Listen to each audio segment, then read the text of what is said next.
এই নিলয় ভাই দেখো, ফ্রি ফায়ারের সব থেকে রেয়ার বান্ডিল স্কুইড বান্ডিল। এই বান্ডিল কারো দেখানোর ক্ষমতা আছে? আর আমার কাছে কি দেখ সিজন 2 প্লাস অল ম্যাক্স এই বিটি সার্ভারে কি এরকম কোনো প্লেয়ার আছে যে আমাকে কালেকশন ব্যাস ছাড়াইতে পারবে? স্কোয়াড বান্ডেল আর সিজন 2 নিয়ে তো লাফালাফির করার কিছু নাই। আর তোরা দুইটা তো আমার কালামের লেভেলই নাই।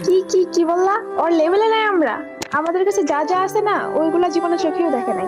আমার কালারাম হয়তো সবসময় এটা নিয়ে থাকে, কিন্তু ওর কাছে যা আছে তোদের ধারণারও বাইরে। আমি তো দেখতেছি এই কালাডামের নাই কোনো যোগ্যতা একটা ড্রেস কিনার, আবার নাকি আমরা ওর লেভেলে নাই। এই কালাডাম যা যা আগে একটা ড্রেস কেনার যোগ্যতা নিয়ে আস শালা বট। এই চুপ থাকো, আর তাড়াতাড়ি গ্রুপ থেকে কিক দাও, আর গ্রুপে একটা ভালো প্লেয়ার অ্যাড দাও, আমরা র্যাঙ্ক ম্যাচ খেলবো। র্যাঙ্ক ম্যাচ খেলবেন? ওই আমাদের সাথেই খেলবো, ওরে আমি গ্রুপ থেকে কিক দিতে পারবো না। তুই কি বলত নাকি ওর নিয়ে যদি আমরা গেম খেলি তাহলে কি আমাদের বাণিজ্য থাকবে রে? ওই তো আমাদের লেভেলই নাই। রাইট, আমাদের কাছে রিয়ার বান্ডিল, আমাদের আইডি যদি ব্ল্যাক লিস্টে যায় আমরা তো পুরাই শেষ। আপনি কি বোকাচন্দ্র নাকি? গেম খেলতে স্কিল লাগে, ভালো ড্রেস ভালো গান কিনতে কিছু হয় না। না ওর কাছে অ্যাডাম ওই হ্যাকার হইতে পারে। এর নিয়ে যদি আমরা খেলি তাহলে আমাদের আইডি ব্ল্যাক লিস্ট করে দিবে। আচ্ছা বলা তার গ্রুপ থেকে কিক দে। এই ওরে না গেম খেললে খেল, না গ্রুপ থেকে বাইরে যা। ওকে চলে যাবো। এই সাদি আপু গ্রুপ থেকে বাইরে তো এসব বট ছোট গ্রুপে থাকলে আমাদের বাণিজ্য থাকবে না। এক মিনিট, গ্রুপ থেকে বাইরে রাখে কারণ কিছু ক্রিয়েটিভিটি দেখা যা। তার আগে গাইস আমি কিন্তু বিবেশটা পাবো যদি তোমরা প্রতি ভিডিওতে 1 লাখ ভিউ কমপ্লিট করতে পারো। আর আমি মনে হয় বিবেশটা পাবো না, কারণ আমার প্রতি ভিডিওতে 1 লাখ ভিউ কমপ্লিট হয় না। তো গাইস তোমরা যদি আমার আইডিতে বিবেশ দেখতে চাও তাহলে এই ভিডিওতে যত পারো তত কপি লিংক করে আইডিটা আনফিউজ করে দাও।